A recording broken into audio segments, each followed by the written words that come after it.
Welcome friends, स्वागतम दोस्तों। Calcium supplement, calcium की टेबलेट मरीज में क्यों दी जाती है यह तो आपको पता है, लेकिन क्या आपको पता है कैल्शियम के जो अलग अलग साल्ट हैं जैसे calcium carbonate, calcium citrate, calcium gluconate, calcium phosphate, calcium lactate, इनमें से कब कौन सा सप्लीमेंट दिया जाता है?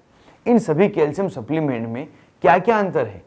कैसे तय किया जाता है कि मरीज में कौन सा सप्लीमेंट देना है और सबसे अच्छा सप्लीमेंट कौन सा है? अगर आप भी ये सभी बातें जानना चाहते हैं तो इस वीडियो को लास्ट तक देखें। वीडियो को लाइक करें। ऐसे ही दवाओं से जुड़े वीडियो देखने के लिए चैनल को सब्सक्राइब करें और नोटिफिकेशन पाने के लिए बेल आइकन को दबाकर ऑल नोटिफिकेशन पर क्लिक करें। कैल्शियम हमारी हड्डियों, दांतों तथा मसल्स को स्वस्थ और मजबूत रखने के लिए महत्वपूर्ण है, जो खाने के द्वारा प्राप्त होता है। और जब कैल्शियम की पूर्ति डाइट द्वारा नहीं होती तो उस समय मरीज को कैल्शियम के सप्लीमेंट्स डॉक्टर द्वारा दिए जाते हैं, जो मरीज की आवश्यकता के अनुसार अलग अलग होते हैं।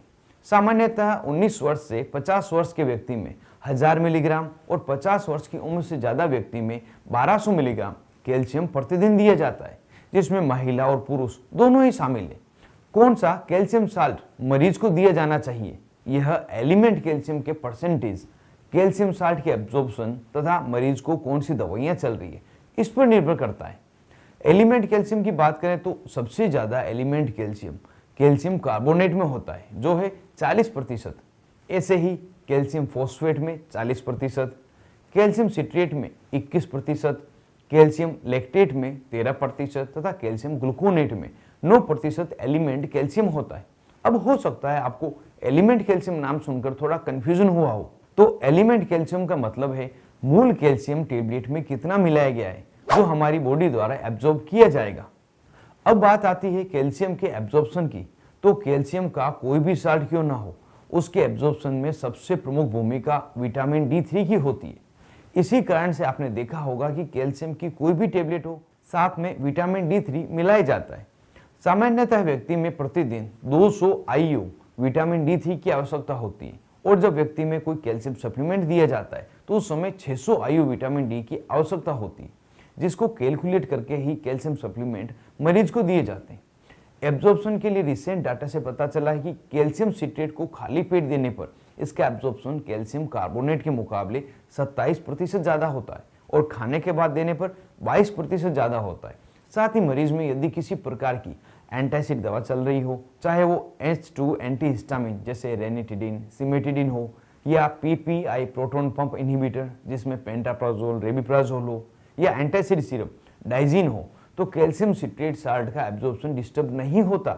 लेकिन अन्य जो कैल्शियम साल्ट है जैसे calcium carbonate, calcium phosphate, calcium gluconate, इनका एब्जॉर्प्शन कम हो जाता है।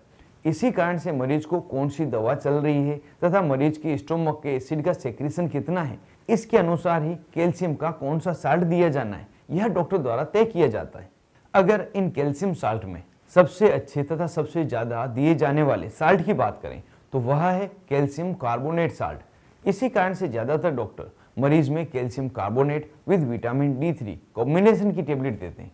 अगर किसी प्रैक्टिशनर को कैल्शियम के एब्जॉर्प्शन तथा कैल्शियम साल्ट में एलिमेंट कैल्शियम कितना है इसकी जानकारी नहीं है तो उसके लिए सभी कैल्शियम की टेबलेट एक जैसी ही होती है।